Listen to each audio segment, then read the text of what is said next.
Consolidating all of the different elements of your processes under a process name is going to drastically reduce the total number of processes that you'll have in your business, which will mean it will be much easier for you, your employees, and your managers to find what they're looking for.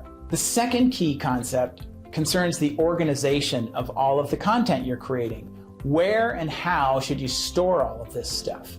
Well, we recommend that you create folders for the 4 key functions of your business.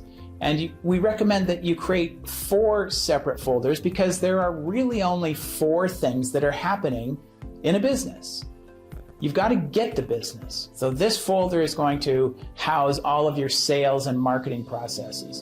You've got to do the business, and this folder is going to house all of your client fulfillment and customer service processes. Think of all the things that you directly do for your clients, everything that you do to deliver on the promise that you made in the sales process. You've got to run the business. In this folder, you're going to store all of the processes that are going on behind the scenes, processes for administration and finance, human resource type processes for hiring, onboarding, firing, things like that. And then some of your IT processes like backing up your computers. And finally, your 4th folder, you've got to guide the business from where you are today to where you want to get to. So in this folder, you're going to save the processes that you write for strategy and management. Now I have a set of sample processes organized in these 4 key functions. If you'll see below, there's a button, and you can download a spreadsheet of these process names and their objectives.